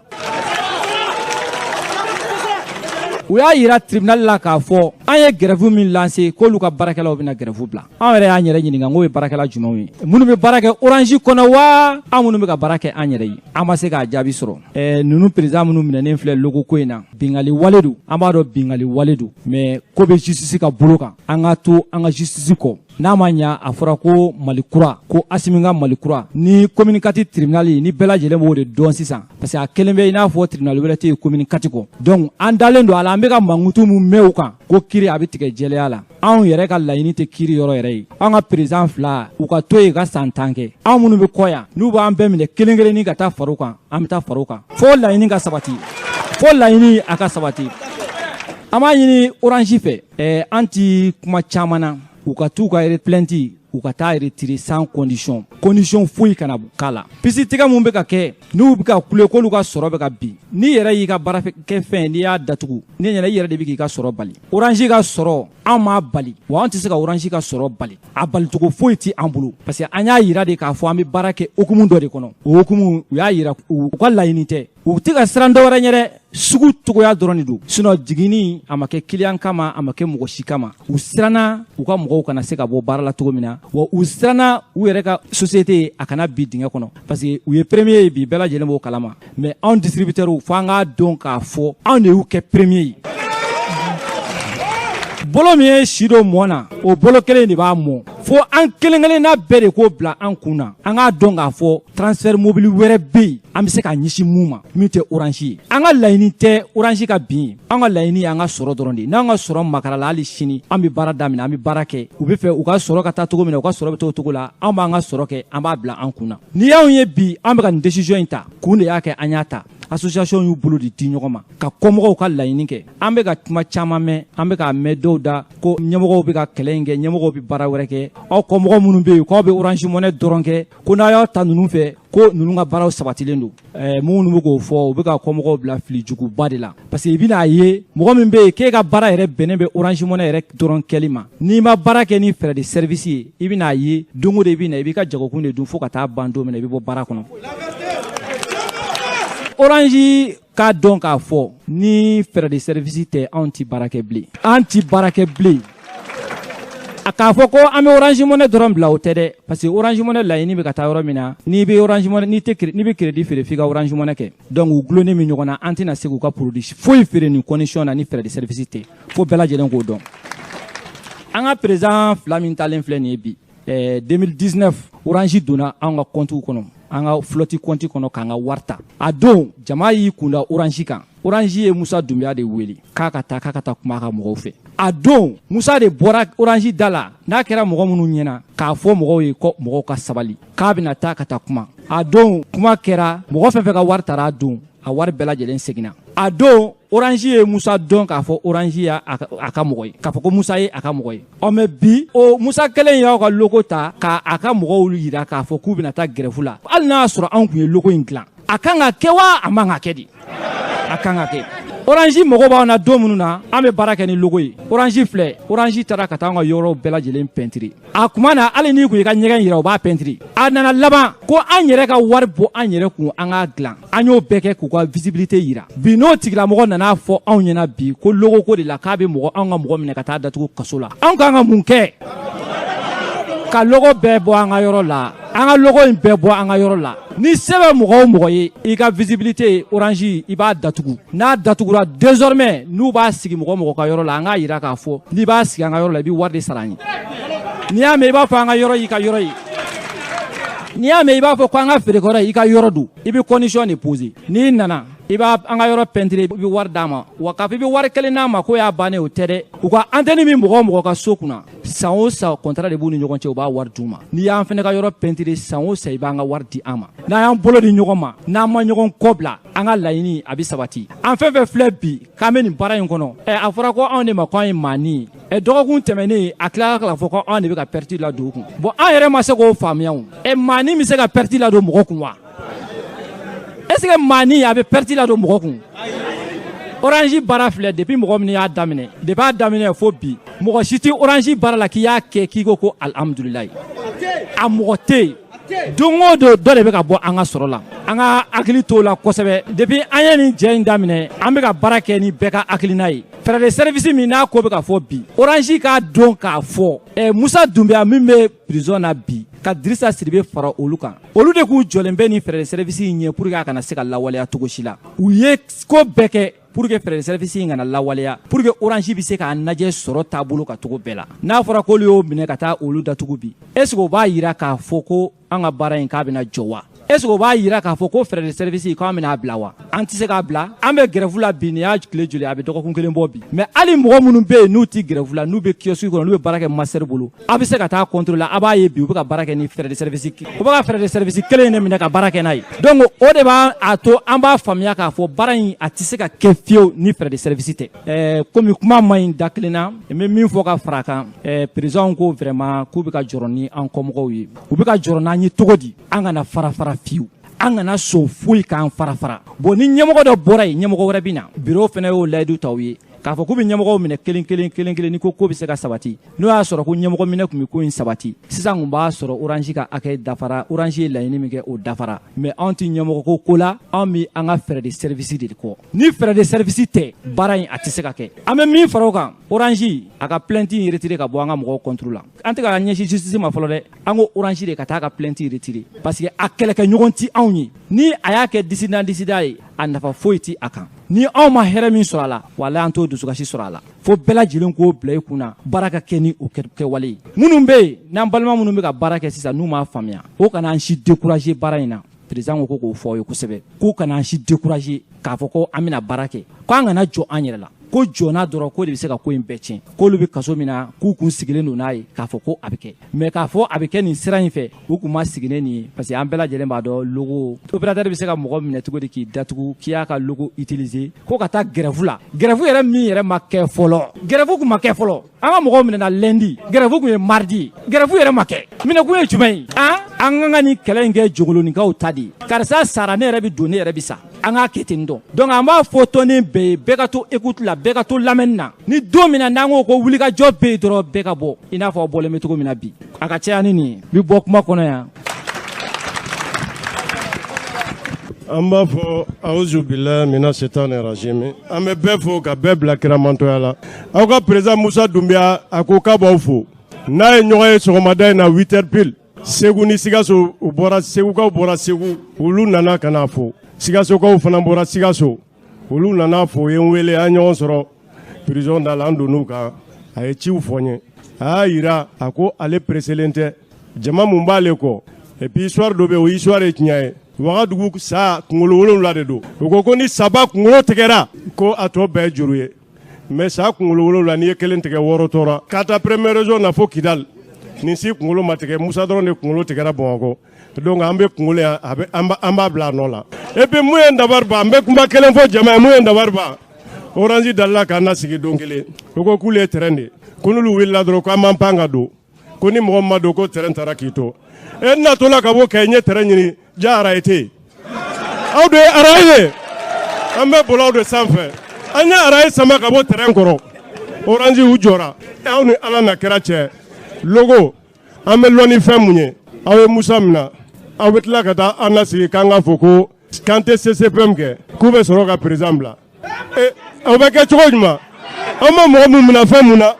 aw b'a fɔ k'an ka nin de dabila k'aw bɛ président bila an ko k'an tɛ u taara président lajɛ fo prison na k'a fɔ a ye k'a ka nin dabila a ko k'a t'a dabila parce que ni nin dabilara an kana ɲɔgɔn nɛgɛn dɛ ni nin bilara baara t'aw bolo ni nin bilara dɔrɔn baara t'aw bolo orange ko sisan k'aw bɛ tɔnɔ sɔrɔ ko sisan k'aw bɛ tɔnɔ sɔrɔ dɛ k'u bɛ tɔnɔba de d'aw ma wagati min na 2000 tɔnɔ ye dɔrɔmɛ 70 ye u m'o tila 3 ye dɛ tuma mun 1000 tɔnɔ ye dɔrɔmɛ 10 ye o b'o de tila 3 ye 15 francs o bɛ mɔgɔ labalo wa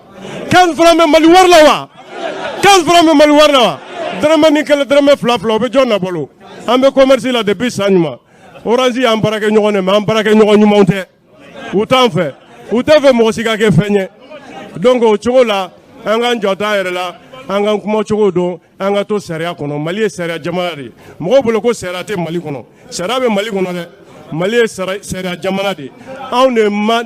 n'an sera ka taa an taga cogo la orange wallahi billahi u bɛ boli an nɔfɛ n dalila ka nin kuma fɔ ye an ka sigi la n y'a yira orange la n ko wallahi u bɛ boli an nɔfɛ o don sera an ka taa an ka kɛlɛ fɛ dɔrɔn an kana mɔgɔ lajɛ mais an kana foyi kɛ k'a sɔrɔ an tɛ sariya kɔnɔ hali an bɛna site mun kɛ n'an b'a kɛ an ka autorisation ɲini an kana pressé parce que mɔgɔ n'i pressera ni dimi donn'i la n'i ko i b'a bɔ yɔrɔnin kelen i bɛ dimi yɛrɛ de don i yɛrɛ la an ka taa dɔɔni dɔɔni an ka taa sariya kɔnɔna la an bɛ bɛɛ fo ka bɛɛ bila kɛra mantoya la vraiment nin ko in ne nisɔndiyara kosɛbɛ parce que i b'a dɔn ko dɔ bɛ ko la mɔgɔw m'a lakɔlɔsi association in ye 3 de ye mais nin 3 in na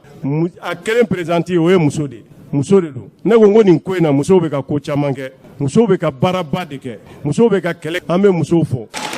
an bɛ musow fo dugu dɔ bɛ Mali kɔnɔ a bɛ fɔ a ma ko Kayi muso de ye CCPM daminɛ Kayi ye muso de y'a daminɛ a ye tɛgɛrɛ f'a ye sisan an yɛrɛ bɛ siran k'a tɔgɔ fɔ parce que don min ne y'a tɔgɔ fɔ n ko karisa de ye CCPM daminɛ Kayi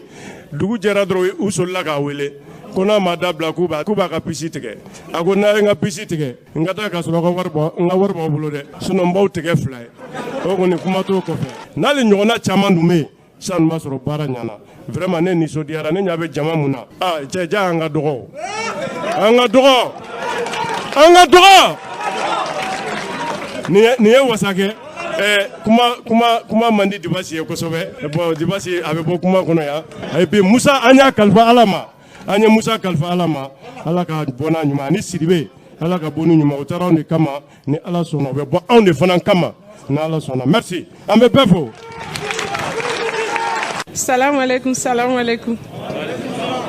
An sira hɛrɛ la, Ala k'an tile hɛrɛ la. K'a daminɛ duguma fo sanfɛ n bɛ bɛɛ lajɛlen fɔ. Hɔrɔnw, ladiriw, n ka foli b'aw bɛɛ ye. An y'a daminɛ ɲɔgɔn fɛ cogoya min na, halisa aw b'o taabolo kelen na. A ye tɛgɛrɛ fɔ aw yɛrɛ kunna, aw ni hɔrɔnya. Yɛrɛ ci kɛko ɲuman mɔgɔ ka kan ka fo la. N'an bɔr'o la, an bɛ foli bila an ka inbantables la n'o ye Musa ani Sidibe Dirisa Sidibe ani Musa Dumbuya cɛw mɔgɔ dɔ bɛ yen i bɛ bila fɛn dɔ kunna n'a sera yɔrɔ dɔ ma i bɛ cɛ Musa ninnu u bɛ fo bi mɔgɔ tɛ fo fɛn dɔ la nka fɛn dɔ fana na i bɛ fo bi u kun kɔrɔtalen de kan ka kɛ kaso kɔnɔ u fadenw cɛla ani u bɔɲɔgɔnw cɛla u ma dɔn kaso la k'u donna kaso la u yɛrɛ ye dɛ u donna kaso la anw de ye olu de ko k'u bɛ sisi muɲu an ka se ka taxe sɔrɔ parce que anw bɛ kɛnɛma bi anw bɛ ka fiɲɛ minɛ anw bɛ kɛnɛma bi anw bɛ ka dan dayɔrɔ ɲuman na anw bɛ kɛnɛma bi anw bɛ ka dumuni duman kɛ an bɛ siyɔrɔ ɲuman na olu bɛ min k'u to o bɛɛ la ka na papier da u kɔrɔ k'u k'u ka liberté ta ka diɲɛ an ka frais de service kɔ u ko k'u tɛ bi u tɛ sini an b'u fo wa an b'u kɔ bi an b'u kɔ sini wa an ye hɔrɔnya in daminɛ cogoya min na a y'aw jija hɔrɔnya in da kana to mɔgɔ si kelen na wa ne dalen b'aw la n dalen b'aw la yarabi Ala kana tigɛna don an ni ɲɔgɔn cɛ fɔbagajuguw ni ŋunuŋunu minnu bɛ kɛrɛfɛ Ala kana mɛn kulo di mɔgɔ si ma jamakulu in na an ka ɲini fɛ Ala k'a kɛ sɔrɔ fɛn ye a gɛrɛgɛrɛ n'a kasara Ala k'an kisi a basi ma yarabi an wulila de ko an halala an wɔsi Ala k'a nɔgɔya an ye an ka président 2 minnu bɛ yen Ala k'u bɔlen hɛrɛ la ka na sa anw yɛrɛ ma hɛrɛ la n'o tɛmɛna ka bɔ yen n bɛ kuma surunya dɔɔni caman fɔra sisan an bɛ yɔrɔ min a ye juru kun a y'a sama samani tɛ mɔgɔ ɲɛkɔrɔko ye dɛ min bɛ min kɛ bɛɛ de b'o dɔn o tɔ b'i ni Ala cɛ gundo dogolen a bangenen Ala de ta don i yɛrɛ yira kɛnɛma o i min yɛrɛ yira i ye min ye Ala b'o dɔn o ba bɔli kɛ wa a y'aw cɛsiri a kana kɛ jama ɲɛkɔrɔko ye dɛ komi an jama olu bɔra a kana k'o ye dɛ a ka kɛ cɛsiri ye bɛɛ ni Ala cɛmancɛ la n'i ka hɔrɔnya n'i ka ladiriya la n b'o de ɲinina jama fɛ parce que ninnu bɛ fɛn o fɛn bi n'an ka hɔrɔnya ye tiɲɛ ye ninnu bɛ fɛn o fɛn bi u bɔ anw de ye n'o ye tiɲɛ ye an man kan tɛ ka décourager wa kumakan ŋunuŋunukan man ka don an hakili la abada vive les deux imbattables vive les deux imbattables mɛnna mɔgɔ ye la hɔrɔnya a dan ye ninnu ta ye ne ni Musa ye ɲɔgɔn ye sɔgɔmada in na Dibasi ye ne seere ne ni Dibasi de ɲɔgɔn ye i bɛ mɔgɔ dɔ minɛ sɔgɔmada fɛ yanni fitiri cɛ a kumakan bɛ yɛlɛma nka Musa ko k'ale b'a kumakan de kɔ min bɛ se ka k'ale bolo jigilamisɛnya ye n'a y'a an bolo yoba wa ne b'a dɔn ne dalen b'aw la aw ye hɔrɔn de ye wa aw bɛ to kumakan kɔ wa an ka juru in minɛ dɛ an k'a minɛ yan fo yɔrɔ min an dalen n'o fɛnɛ bi na an bɛ président kura minnu b'an kunna n'o ye waati kunkurun sigibaaw ye n'o ye Asimi ye an dalen bɛ Asimi na an dalen bɛ justice la an b'a dɔn fɛnɛ an jigila ma tigɛ an jigi bɛ Ala bolo an jigi b'u kan wa ko in kiri tigɛ cogo ɲuman na an m'a yira orange la ko orange y'an jugu ye an ma 2 yira a la an ma 3 yira a la anw ye jagokɛla de an ye fɛn ɲinina de an ma fɛn wɛrɛ fɔ anw orange ma an ka hakɛ na aw tɛ se k'a d'a ma an b'a ɲɛɲini jago kɛ kun ye tɔnɔ de ko ye an b'a ɲɛɲini an bɛ se k'a sɔrɔ cogoya min na k'a sɔrɔ a ma kɛ gɛlɛya ye aw ma ni ko ma faamuya a bɛ taa cogoya wɛrɛ la n'o tɛ an ma fɛn kɛ orange kan an b'an ka sariya boli orange kan an ma fanga du ka fanga min fana u tɛ su kɔrɔ u ko k'u bɛ se min kɔrɔ an jɛnna n'o ye mais an yɛrɛ ka se ye min ye n'an bɛ se k'o boli n'an bɛ se k'an ka fitini sɔrɔ an b'o sɔrɔ o problème bɛ min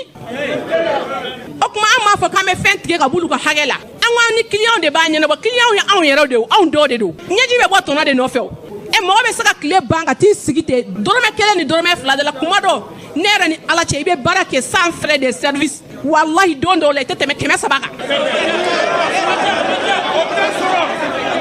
n bɛ kuma ni min ye n bɛ kuma ni n yɛrɛ ye i tɛ tɛmɛ 100 kan o 100 la i bɛ fili kuma dɔ ka 20 bila dɔ kun ou bien 18 bila dɔ kun tɔnɔ bɛ min wa o dɔw la fana o seginni o ye problème ye donc an bɛ bi fɔ aw ye a y'aw jija ko daminɛ man gɛlɛn dɛ fo ko laban an fɔlɔ la f'an ka laban ne bɛ se ka min fɔ mɔgɔw ye n tɛ segin kuma kɔrɔ kan parce que o ye répétition de ye an ye min fɔ tɔw ye min fɔ ne tɛna segin o kan ne bɛ jigi da min kan o ye aw de ye aw tant que n'aw bɛ yen cɛfarin ninnu tɛ siran cɛfarinya tɛ dɔwɛrɛ ye dɛ kɔmɔgɔ ni ala ye kɔmɔgɔ ɲuman d'i ma i bɛ don tasuma bilen na i bɛ bɔ parce que i b'a dɔn kɔ ka girin yarabi ala k'aw kɛ kɔmɔgɔ ɲuman ye yarabi ala k'aw ɲɔgɔn mɛn ɲɔgɔn na ka fɔta ni kɔtaw kun ɲɔgɔn na orange an b'aw deli de don hɔrɔnya ani laadiriya kɔnɔna la mɔgɔ an ni dusu kasilen don o de ye hɔrɔnya ye i bɛ deli kɛ u k'an ka ɲɛmɔgɔ ninnu bila k'a sɔrɔ a ma kɛ ni kɛlɛ ye an ti kɛlɛ kɔ an bɛ fɔcogo ɲuman de kɔ wasalamu aleykum warahmatulahi taala wa barakatu assalamu aleykum ne ka foli bɛ aw bɛɛ lajɛlen ye ne de ye Saka Bama ye pisi min tigɛla ne de bɛ k'o recenser ne balimaw n bɛ min fɔ a ye yan yɔrɔ la an t'aw nɛgɛ an t'a aw janfa comme d'habitude n bɛ to ka min fɔ an tɛ aw nɛgɛ an tɛ aw janfa Musa Dunbiya dun taara kaso la u taara kaso la ni kumakan min ye ani kaso kɔnɔla kuma min bɛ ka fɔ kelenw tɛ u cɛ ka jan ɲɔgɔn ye na ko jɛgɛjara ni baji Musa Dunbiya n tagara kaso la ni logo ko kuma de mais CCPM de bɛ plan kɔnɔ CCPM de bɛ plan kɔnɔ an bɛ segin a kan CCPM de b'u ka plan kɔnɔ c'est juste ninnu ye ɲɛmɔgɔw de n'olu taara san kɔmɔgɔw olu bɛ boli n'olu bolila u mago min na u b'o sɔrɔ ni ko bɛnna min ye n tɔɔrɔ o master tɛ Bamakɔ kɔnɔ yan ni min ni Musa Dunbiya ma fréquenté n'a ganna u bolo u bɛ Musa Dunbiya de wele n'an bɛ ka taa grève la à chaque moment an bɛ ka taa grève la u kamanagan kojugu tellement que ko in kun ganna masteru yɛrɛ divisé len u ka mɔgɔw bɛ yan m'a dɔn orange fana ka mɔgɔw bɛ yan a fɔ kun de a k'a mɛn a k'a las'u ma tellement que ko in kun ganna n bɛ se k'a fɔ yɛrɛ masteru yɛrɛ kun divisé la a clan bɛɛ de kun b'an ka côté la mais min ye dabali ban Musa bɛ kaso la fo bi a master kelen tɛ yen a master kelen tɛ yen a b'o kɔrɔ dɔn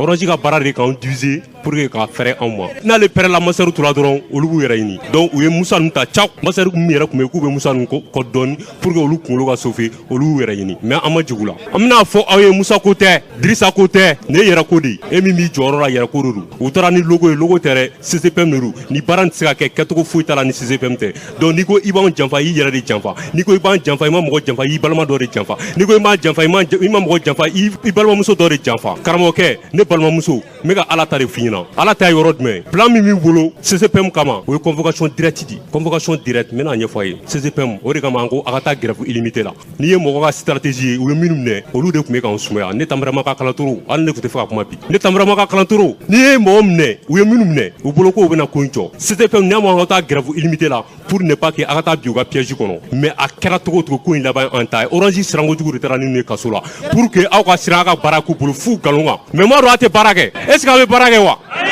est ce que a bɛ baara kɛ wa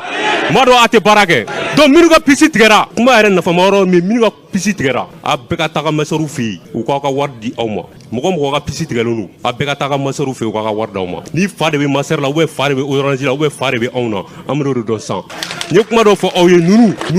de tun bɛ k'an ka ko sumaya parce que ko caman bɛ yen n'an ko an ka taa n'a ye orange tun man kan anw fɔlɔ de attaquer o orange tun man kan anw fɔlɔ attaquer an de tun kan orange attaquer orange fɛn jumɛn bɛ Mali in kɔnɔ orange ma min da anw kan mais munna an y'u to yen fo ka se niveau la c'est grâce à ces ɲɛmɔgɔ u taara ɲɛmɔgɔ min ye parce que olu muɲulen don sabalilen don mais an bɛ yɔrɔ min na ko bi orange ne balimaw ko u kɛlɛ ka ɲɔgɔn tan ye kɛlɛ de b'an cɛ sisan ne tɛ mɔgɔ si nɛgɛ kɛlɛ de bɛ an ni orange cɛ net clair net et fort n t'aw nɛgɛ n t'aw janfa orange baara a b'a jɔ de net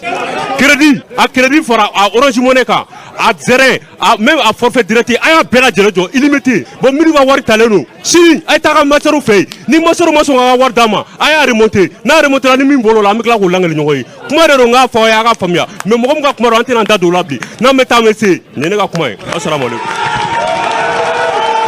Ambalmau, ni tunye, mauye munumbe, nu tumbe Orange Mali, aka jagofeon, walma aka ferefeon, ko kla jamana doni nyonche, oluka dantigalieni. Nala ye donkibaru nata nonjirana, amena fereke, ani Orange Mali, akunafuni kole tiglamau, amenu nyininga, hali naya soro mamunumbe menelembi bomako kasu mbala, ni kibura wera borola, ameno lasa ma donkibaru nata nonkono inshallah. Ambalmau, na fora Musa Mara ye parti politique tomimbe, na kwa mako parti yelema, o nyemogo bakorodu, wa minye jamana marabolo nyemogo bakoro fanadu, wa minye hali ministeriya, meria, aya beke malikono hali wasadenya, o Musa Marayi, soni son abe dantigelike, jamana be lahala mina, hali kumadola, jamana demunumbe, ni ayere hakilila la kafo nyine kelembe uluko olu kelembe boloko fefe malikono olu ka lanyinu mbese kata bala tugodi ninye Musa Mara fela ye ode sife aye kunafoni di kole do sigi nan kwa mako Mara hakilina soni son abe boka kuma na bora be an munumbe na unye kunafoni kole tiglama uye donkibaru tiglama uye abe dantigeli minke bololo sira ufe ambo dantigeli nunu ndeta kala sauma kuma dola Musa Mara yɛrɛ ma da delen tɛ Mali kɔnɔ hali n'a banna fɛn min ma i b'a sɔrɔ a banna kun min na a y'o fɔ fo k'o bɔgɔra dɔn o de y'a to hali assise nationale pour la refondation o kulu ɲɛnabɔli ɲɛmɔgɔba Zeni Mulayi o tun ye taama kɛ ka s'a ma dɔgɔ furancɛ tɛmɛnen kɔnɔ hali n'a y'a sɔrɔ Musa Mara y'a jira k'a fɔ ale tɛna nin barosigi y'a kɛnɛ kan o ma bali jamana marabolo tigilamaw ka wuli ka s'a ma a ye dantigɛli bi donkibaru kɛnɛ kan yala u bɛ tali kɛ mun de la jamana seko ni dongo tigilama minnu bɛ yen bi olu kelen bɛ bolokɔfɛ fɛn ye olu kɔlen bɛ fala ye Mali kɔnɔ bi mɔgɔ b'i yɛrɛ ɲininka kuma dɔ la yala malidenw tɛ nin kalama de wa mun de kan ka kɛ walasa Mali seko ni dongo o min kelen bɛ sabu ye bi ka Mali ladɔn bi kosɛbɛ jamana bɛ jamana la bi ni ko ye maliden ye seko ni dongo tigilamaw olu de kunkanko kibaruya bɛ f'i ye yala o minnu bɛ yen bi ni olu bɛ ala ka lajarabi kɔnɔ a dɔw bɛ yecogo la a lakaleli yɛrɛ ka gɛlɛn jamana marabaw bɛ se ka fɛɛrɛ minnu tigɛ walasa ka seko ni dongo tigilamaw dɛmɛ Musa Mara da ser'o ma min bɛ tali kɛ hali diinɛmaw diinɛ ani jamana marali yala diinɛmaw fana jɔda bɛ faso ɲɛtaga la wa yala diinɛmaw fana ka hakɛ de bɛ jamana marabaw fɛ wa aw ni ne bi donkibaru kɛnɛ kan an ka fara ɲɔgɔn kan an ka Musa Mara lamɛn a ye min fɔ hakilina min b'a la fɔlɔ ka lase seko ni dongo tigilamaw ma an ka fara ɲɔgɔn kan an k'o lamɛn a ye mun de fɔ an ka culture ni o ye an ka seko n'an ka dɔnko ni an ka jamana dili kɔrɔw jamana dili sanumaw an bɛna se ko o don ba la cogoya di k'a don ba la jamana kana ɲina a yɛrɛ kɔ jamana kɔnɔdenw ka kɛ u yɛrɛ ye ani an ka nafa sɔrɔ a la jɛmukan fan filanan o bɛ diinɛ kan diinɛ ko kɛlɛ bɛ fɛn caman ye jamana in kɔnɔna la kɛlɛ bɛ kɛ diinɛ tɔgɔ la fanga bɛ ɲini diinɛ tɔgɔ la wari bɛ ɲini diinɛ tɔgɔ la an ka kuma diinɛ jɔyɔrɔ bɛna se ka kɛ mun ye an ka jamana kɔnɔ o ye jamukan fan filanan ye fɔlɔ n'o ye culture ye ni Mali dɔɔnin don diɲɛ kɔnɔ ni lahala ye o ye Mali culture de bawo an ka jamana in ye jamana kɔrɔ ye adamadenya bɛ yan jamana kɔnɔdenw bolo bɛ ɲɔgɔn bolo sira o sira yɔrɔ o yɔrɔ la bɛn sabatilen bɛ jamana in kɔnɔ jamana in basigilen don o ye jamana in dili kɔrɔw halisa u jɔyɔrɔ ka bon ani ɲɔgɔn cɛ an k'a lajɛ k'o don ba la ka caman fara Mali dɔnkilidalaw Mali théâtre-bɔlaw Mali cinéma Mali dumuni donfiniw kumaw kɛcogo ani ɲɔgɔn cɛ bololabaara hakililabaara nin bɛɛ bɛ jamana seko n'a dɔnko kɔrɔw ani jamana dili kɔrɔw k'olu don ba la nka ni ko k'an ka dili kɔrɔw don ba la o kɔrɔ tɛ an k'a kɛ ni fɛɛrɛ kɔrɔw ye fɛɛrɛ kɔrɔw bɛ diɲɛ na sisan technologies bɛ yen internetiw bɛ yen réseaux sociaux bɛ yen programmes bɛ yen k'o don téléphoniw kɔnɔ olu bɛ se ka an dɛmɛ ka an ka culture ka a dɛmɛ caman la s'a ma k'a don ba la an kana ɲinɛ seko ni dɔnko ka yiriwa seko ni dɔnko baarakɛbaaw ka yiriwa o kɔrɔ tɛ ko an k'a kɛ ni fɛɛrɛ kɔrɔw dɔrɔn ye cogoya kuraw ni fɛɛrɛ kura minnu b'an bolo an bɛ se ka baara kɛ n'o ye n'an ko ko seko ni dɔnko an ko minnu b'a baara kɛ n'o ye artistes ye an ka an jija an ka artistes formation an ka artistes ka dɛmɛ u ka s'u yɛrɛ kɔrɔ u ka lakana wa u ka baara kɛlenw ka lakana an k'o sabati kosɛbɛ ne yɛrɛ bolo piratage contrefaçon, contrebande, ninnu ka jugu ni maa fagali ye. Donc fɛn fɛn bɛ se ka kɛ pour que artistes mana baara min kɛ, o baara in kana kɛ fisi fasa, maaw k'o minɛ ka u nafa b'o la, alors que min yɛrɛ ye baara in dilan k'a kunkolo hakili jagabɔ, k'a farikolo bila sen kan, ka baara kɛ n'a ye, o yɛrɛ tɛ foyi sɔrɔ. Ayi, an kana s'o ma. Maaw k'u ka hakɛ sɔrɔ. Maa min mana fɛn min créer, o tigi ka sigi o suma la, o de ka ɲi jamana kɔnɔ. Donc nin suɲɛ ni waleya minnu bɛ yen, sira o sira kan an k'a kɛlɛ. Artistes ni hakɛ fɛn fɛn kan ka kan droit d'auteur ko la, a ka bila sen kan, artistes ka nafa sɔrɔ. Wa jamana ɲɛmaaw, jamana gouvernement ka fɛɛrɛw tigɛ min na artistes bɛ se ka furakɛ nɔgɔya la, min na u bɛ se ka assurance sɔrɔ nɔgɔya la, min na u bɛ se ka protéger nɔgɔya la. Nin bɛɛ ye sira an kan ka tɛmɛ sira min. A filanan ye min ye, an ka jamana yɛrɛ kɔnɔ, seko ni dɔnko a sira minnu bɛ yen k'a walankata, o sira ninnu ka dɛmɛ. Mali cercle kana kɛ, Mali duguba kana kɛ ka sɔrɔ festival tɛ organisé yɔrɔ min na san o san, ka sɔrɔ maison salle de spectacle maaw bɛ ɲɔgɔn sɔrɔ yɔrɔ min na, théâtre lajɛ, cinéma lajɛ, ɲɛnajɛ, o tɛ yɔrɔ min na, o kana kɛ. Fɛɛrɛ dɔw tigɛlen bɛ ka kɔrɔ, soba dɔw dilanna ka kɔrɔ, mais an ka caman fara kan, seko ni dɔnko sira kan, u ka protection sira kan, baara ka kɛ. Mais n'i ko seko ni dɔnko ye minnu b'a baara kɛ dɛ, o ye artiste ye.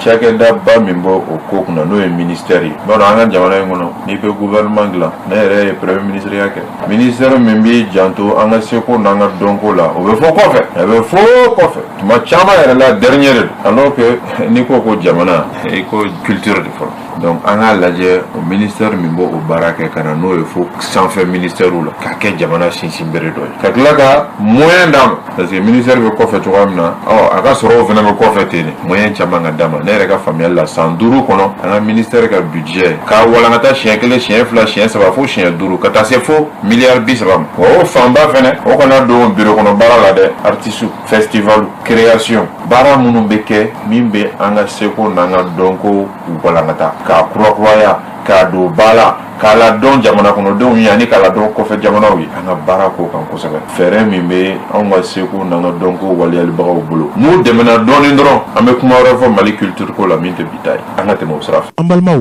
nin tun ye Musa Mara ka dantigɛli ye. Dantigɛli min ye tali kɛ seko ni dɔnko tigilamaw, olu ka gɛlɛyaw an'u ka laɲiniw. Kuma dɔ la, jamana marabaaw kan ka baara minnu kɛ walasa nin maa ninnu ka se ka bɔ kɛrɛfɛdɛn na Mali kɔnɔ. U yɛrɛw ye dantigɛli dɔw kɛ waati tantanni ninnu kɔnɔ. U y'a jira k'a fɔ olu bɛ ɲini kana kɛ fala ye Mali kɔnɔ. N'a fɔra waati o waati, jamana marabaaw mana laɲiniw kɛ k'a fɔ baaraw ka jɔ, tani ka seginw ka jɔ. Olu minnu bɛ yen n'u balo bɛ u ka girinkajɔ la, olu fana balo de bɛ jɔ. Hali kuma dɔ la, jamana marabaaw bɛ se ka dɛmɛ caman d'u ma, ko dɛmɛ ninnu mata wa dɛmɛ ninnu tɛ ka taa k'olu sɛgɛrɛ. Nin de ye Musa Mara ka dantigɛli kun ye. Min bɛ tali kɛ diinɛmaw fana, yala hakilina bɛ Musa Mara la wa? Diinɛma minnu bɛ yen, malidenw, ni an ko a ma ko les religieux, alisilamɛ diinɛ b'a la, chrétien diinɛ b'a la, diinɛ wɛrɛw b'a la. Yala olu fana jɔda ye mun de ye? Walima jamana marabaaw kan ka mun de kɛ olu ye? Musa Mara ye dantigɛli fana kɛ u la. An ka fara ɲɔgɔn kan an k'o fana lamɛn. Jamana in kɔnɔ tuma dɔ sera sa, an b'a fɔ ko laïcité. An ka ɲɛfɔ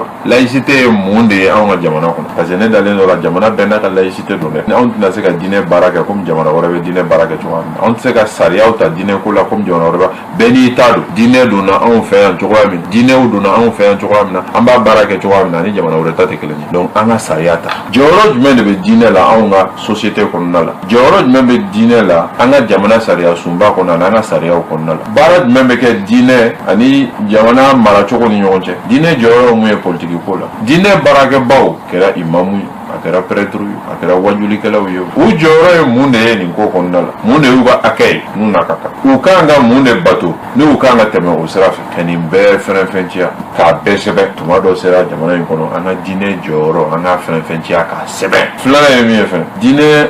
ɲɛnabɔli kulubaw k'olu don baara ka fanga d'u ma pour que u ni gouvernement baarakɛbaw ka to ka baro, ka to ka kuma. Bawo an b'a dɔn bi sinikɛnɛ fɔɲɔgɔnkɔ bɛ don kow la, a kɛra cogo o cogo. Fɔɲɔgɔnkɔ a bɛ ɲɛnabɔ cogoya di? A bɛ fɔ sigikafɔw de bɛ k'a la, an bɛ bɛnkanw de kɛ. Donc diinɛ kulu ɲɛnabɔli kulu ka fanga sɔrɔ, ka jɔyɔrɔw d'u ma, ka moyens d'u ma, u ka se k'u ka baara kɛ, u ni gouvernement ka collaborer pour que diinɛ ko kana kɛ kɛlɛko ye an ka jamana kɔnɔ. Diinɛ ye dilanni, diinɛ ye sabatili de. Lahara ɲinini dɔrɔn tɛ dɛ, diɲɛ ɲɛnabɔli sira ye diinɛ ye, mais o k'a sɔrɔ an y'a organiser ka fɛɛrɛw tigɛ ani ka lahalaw bila sen kan min na an bɛ se ka kuma kan ka sɔrɔ a ma kɛ kɛlɛ ye, a ma kɛ wɔyɔ ye, jamana ka nafa bolo.